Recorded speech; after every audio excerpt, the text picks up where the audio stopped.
తెలంగాణ భవన్‌లో ఎమ్మెల్సీలతో BRS working president KTR సమావేశం. అసెంబ్లీ ఎన్నికల తర్వాత మొదటిసారిగా ఈ భేటీ. మరోవైపు తెలంగాణ భవన్‌లో ఈ నెల 3వ తేదీ నుండి బీఆర్ఎస్ పార్టీ పార్లమెంటరీ నియోజకవర్గాల వారీగా కొనసాగుతున్న సమీక్షా సమావేశాలు. వచ్చే లోక్సభ ఎన్నికలలోపు అసెంబ్లీ నియోజకవర్గాల వారీగా కార్యకర్తల సమావేశాలు పెట్టాలని భావిస్తున్న బీఆర్ఎస్ పార్టీ.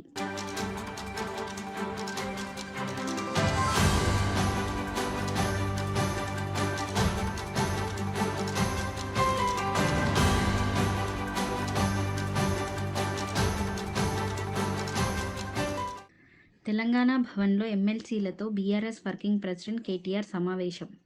అసెంబ్లీ ఎన్నికల తర్వాత మొదటిసారిగా ఈ భేటీ.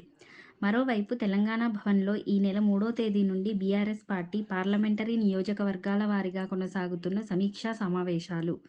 వచ్చే లోక్సభ ఎన్నికలలోపు అసెంబ్లీ నియోజకవర్గాల వారీగా కార్యకర్తల సమావేశాలు పెట్టాలని భావిస్తున్న బీఆర్ఎస్ పార్టీ.